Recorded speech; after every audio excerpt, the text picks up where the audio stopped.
Welcome back. I want us to go to Spice FM now, where they're interviewing Jimmy Wanjigi, the former presidential aspirant. Cross over there and listen into that interview.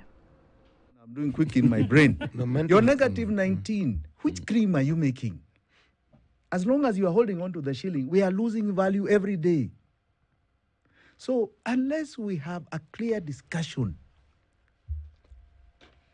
unless this government declares a crisis of this problem, it will hit them and we'll have no patience. We will not listen. And already, this government is suffering a credibility deficit. So what would arise? Huge. What would arise if, because this is what we're talking about, the responsibility lays squarely on the shoulders of the executive. Yes. And we say, look, call Kenyans kind of like a mommy-daddy moment to the family and say, look, this is it and this is how bad it is. What would potentially arise from that? And are we saying that Kenyans will then now give their views about what we do? Are we having that, are Kenyans and the executive going to have that moment where you say, okay, so what do we do to get out of this thing? Yes. What would arise from having that candid, open conversation when and you saying are told, this is the truth of the matter? Very good question. When you are told the truth, so you are getting away from the, let me say, white lies. Of, it's all under control. Okay? Right? That you were talking about earlier. Yes. You are told the truth. And we are told we've got to face this truth. You'll be amazed at the amount of ideas that come out of people to solve that problem. And if you have a working template, they may not be that confident that this government can implement it. So people want maybe some other body to do it, right? But if you have a working template that has got particular milestones to solve this problem, we may get somewhere. In other words, the pain may not go as deep and last as long as some of us are anticipating. But there'll still be consequences. There will be consequences because they've waited too long. But the Too long. But the situation, it will be managed. Yes. It will not be as dire. Yes. We will be able to avert certain adverse consequences. Yes. So they need not be very adverse or Yes. extremely adverse. Yes. They'll be adverse enough, but not the extremity. Not the extremities. Yes. What will be the political consequences? Well, that is the risk one takes. And the consequences may be not very good for the regime. Yes, that's a risk. But I can assure you it's a better risk than that default and the dire consequences. Because then I can show you it's a zero-sum game here. You see, when you take... It's a zero-sum game. When you have a say on the processes of change, you have a say. You're on the table. You're in the room. You're on the table. You have wiggling room, and you can have your say. You're in control. Yes, but if a calamity befalls us and people respond, who is in control now? It's the people. You actually lose that control because now, essentially, you're in free fall. Correct. Very well put, City. Outside of that, what is the other option? Because from one extreme is then you get to that very bad situation where there's an uprising, right? And an uprisings don't end up well, mostly.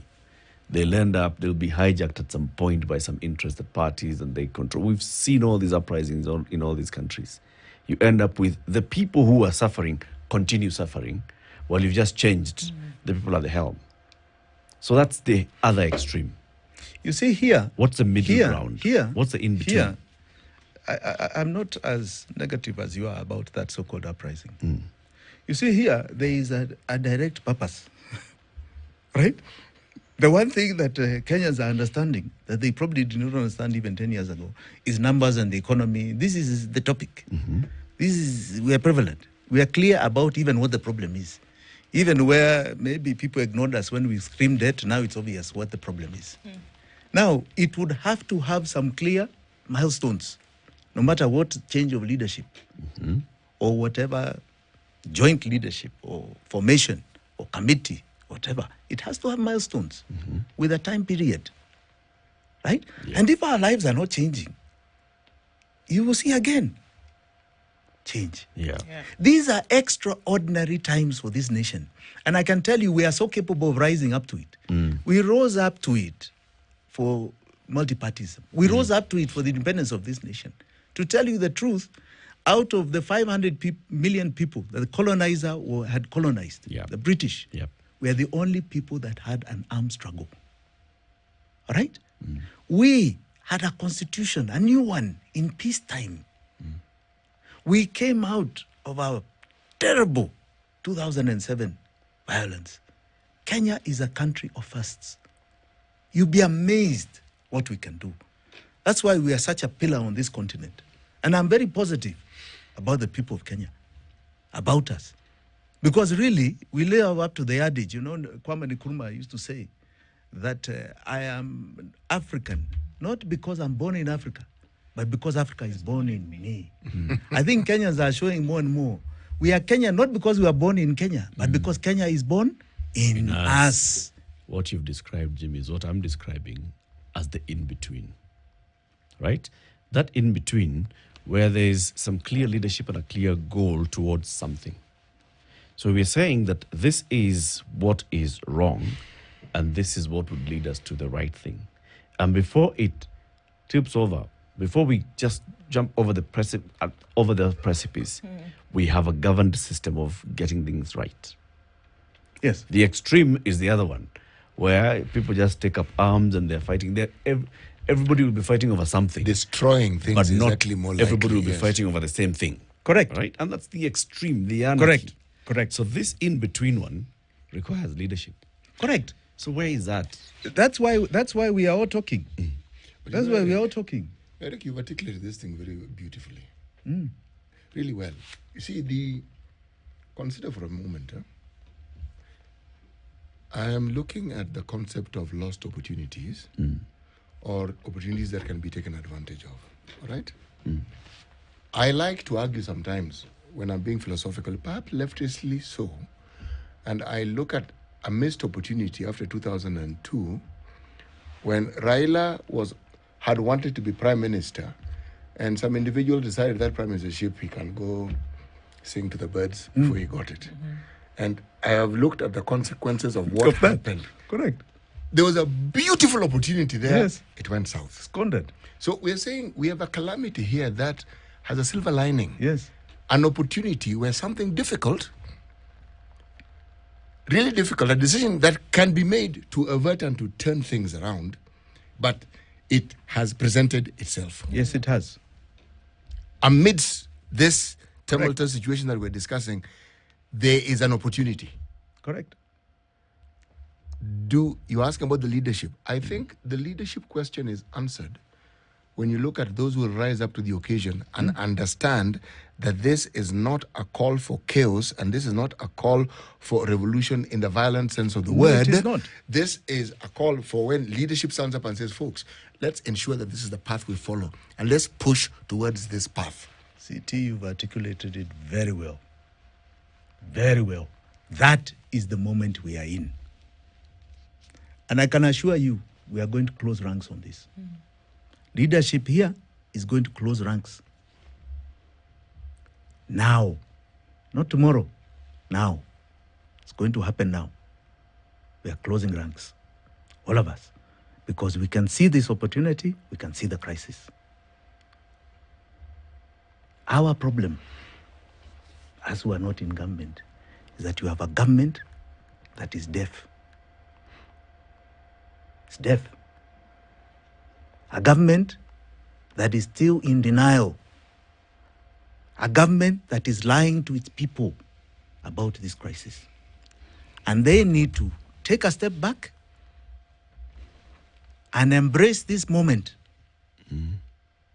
before it engulfs them. Jimmy, when you say government, yesterday we were given a little snippet of a little reality of that term and the interpretation and understanding of it. And State versus government. State versus government. Yes. And government comprising of the three arms. Otherwise, it's not government. Yes. We have an executive that fits that bill perfectly. Yes. We have a parliament that also fits that That bill bill perfectly. perfectly. We have a judiciary that is... Somehow also, I gave you the example. Yeah. We have a judiciary that... And everybody is always talking against the judiciary. No. I thought against. Those I on am one simply... side, You're on saying the that other they are No, like this. Yes. As prescribed, they are Yes. the third arm of government. Yes. I almost hear you saying that They're also looked down upon by the other two.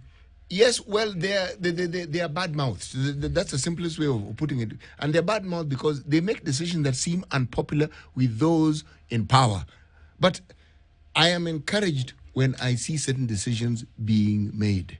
And when you hear the consequences of those who have made those decisions, it tells you they're making the right decisions. Because someone somewhere has felt that heat. Now, this is how change comes about. Change isn't momentous. It isn't a deluge of water that's rushing at you. It's a drop at a time, but the change is actually happening. So the judiciary, much as we've been told, it was the bottleneck. In the Huru government, we had the bottleneck to change. I guess it was a bottleneck to the change he wanted. Correct. Yes. Correct. And there are signs. Unfortunately, I cannot in good conscience say the judiciary. No. Because we have the magistracy, we have the High Court, we have the Court of Appeal, and they we have challenges here. Thank you very much, Jimmy, for halting the train, because where I was going, sounds like you want to call it the savior, and I'm sorry. No, we have challenges. The judiciary is making all sides uncomfortable with the decisions it's making. Yes, it is. Jimmy is uncomfortable with the decisions that the judiciary is making. Yes. Ruto is uncomfortable with the decisions that the judiciary is making. To me, the judiciary is in a good place. It's a blue eyed boy. I was actually yes. So my question in this here is what's the role of the people? And far be it from me to have a conversation like this without the word revolution jumping in at some point. And if you look at the revolutions that have been successful, if you want to use that adjective, it was one person or a group of people, really not more than 50 at a time, maybe in some cases 20, maybe in some cases 5, who was so dissatisfied with the status quo that they said, we will not do this anymore. In Chile, it was a man who said, I will not pay these high fares anymore. Bring the whole thing to the ground. In Egypt, in Lebanon, it was in Tunisia. In France, it was we will not pay this money for bread. It was Sudan. Absolutely. Women. It was one thing, because we want to think about it, but this colossal thing that armies of people were moving into cities. No, it was not. It was usually one person or a small group of people who said it is enough. But what got them to the enough was that the situation actually became so bad. In Kenya today, I see a lot of the comments that are coming up here, and people are saying, you know what, maybe it's not so bad. Why are we being so pessimistic? Why are we saying that? Why are we being so negative? Why are we talking about this thing as though, we're going to open our eyes in the next 1 hour and Kenya will be in pitch darkness? It's not there yet. It's not so bad. What is not so bad? The situation. So economic situation. So my question is, Jimmy, this is the question. What then would happen? And I think I asked it earlier on, that would get Kenya to the point, on some, to the point where the realization then dawns and says, you know what? This is enough. And we then cannot. You're not going to wait for the Messiah to come in the form of another president or the current one. But Kenyans to say, look, it is enough. And I say that wall moment has not yet occurred for that shift to take place.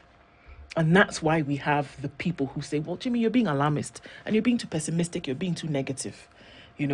That wall moment, nose to the wall moment, has not happened yet.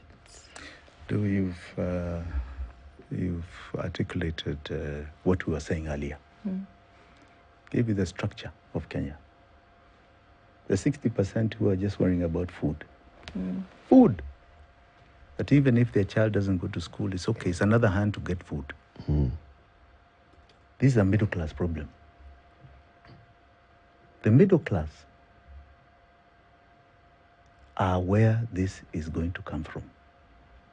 They need to appreciate that they have no more hope. Those who are saying it's not so bad are still hanging on to a modicum of some hope. They are refusing to accept the reality of their situation.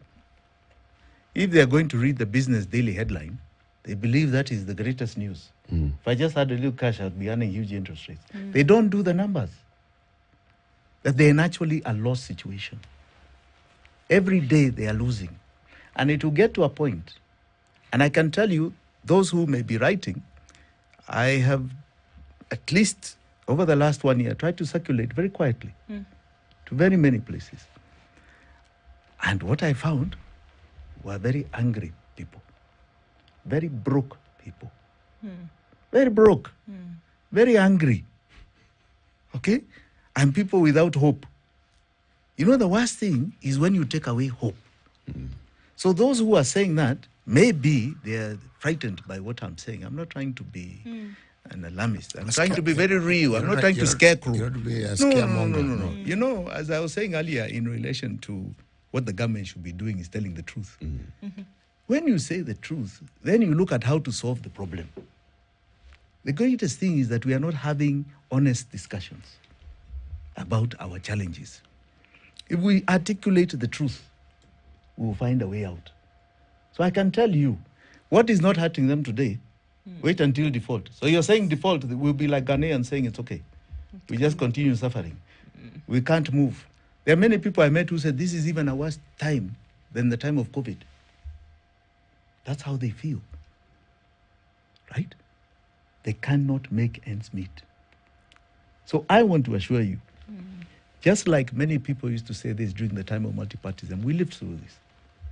That the ones who are clamoring for it are rabble-rousers. They are trying to destroy Kenya. We have peace, love, and unity, and we are proceeding. What is the big deal?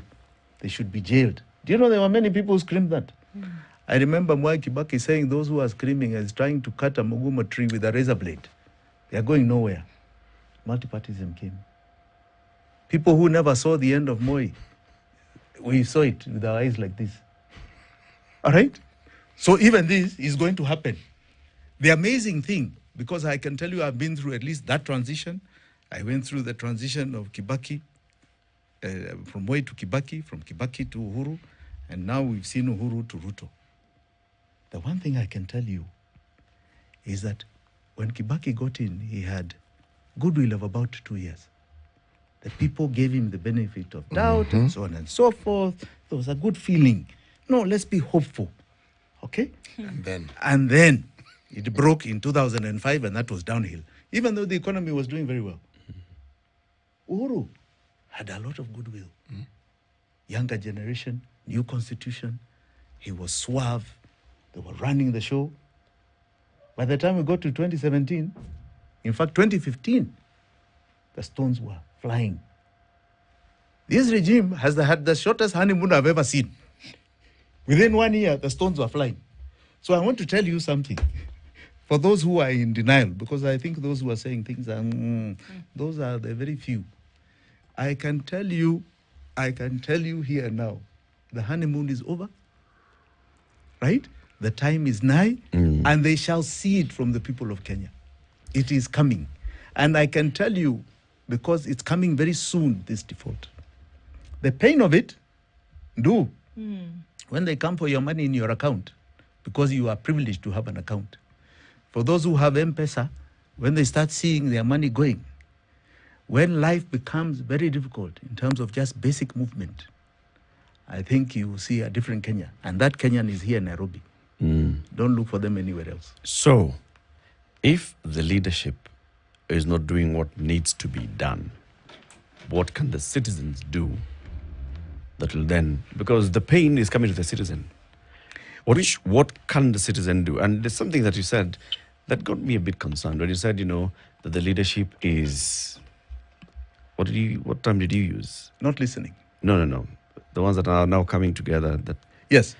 They are converging. There's some convergence of thought. Yes. The convergence of thought that you're talking about, it could be of people who are fresh in thinking, those who have not participated in getting us to where we are. Correct. And those who have participated in getting us where we Correct. are. Now, those that have participated, I'm worried about. Because are they really interested in getting a solution? You see, the consequence for them not finding a solution are also very great. As CT said, it's better to be in the room to try and manage than be outside facing an avalanche of problems. What we are not going to do is compromise about the future of this country. And the way we compromise is by saying, Forget the past. Just let us find a way of forgetting about it. Allow impunity to have gotten away with it, and we move on. There must be an accountability and responsibility for why we are here as Kenyans. That must be there. So that it informs us. Eric, you one day may want to be president of Kenya. You must know your boundaries. In the UK the other day, you had a prime minister who quit because during the time of COVID he was having a party. Okay, that's it. A party. He A didn't party. Harm, he didn't harm anyone. But he was breaking the rules Yes, and the he was. norms. All right? He was And setting- it was he was setting- intolerable. He was setting a bad example. A bad example. That is how we should be. We are 60 years since independence. What are we debating here? Right? What kind of society have we become? What kind of country have we become? So what can we citizens do? All Right. right? Yes. And I'm looking at that from short of becoming another Dedan Kimathi and the likes and going into the forest with handmade guns, right? Because I said that is the absolute extreme for which I'm not prepared. What else can the citizens of this country do to make sure that we are shepherding this country towards the right direction? The first thing, I don't know whether you're talking about that now or in the future. Now. Right now, I will call for civic action. And civic action is not just civic action on the streets of Kenya. It is actions in the corridors of power. It is actions in the courts of power. It is continual action. So the president saying that, even if the courts say they are not going to, this housing levy is not going to be there, he's still going to collect. How are you going to collect? It's an illegal tax. We must start saying we are not going to pay certain things anymore. And that discussion, Eric, let us wait for another month, 1 month. I'll come here. Let me not speak too much.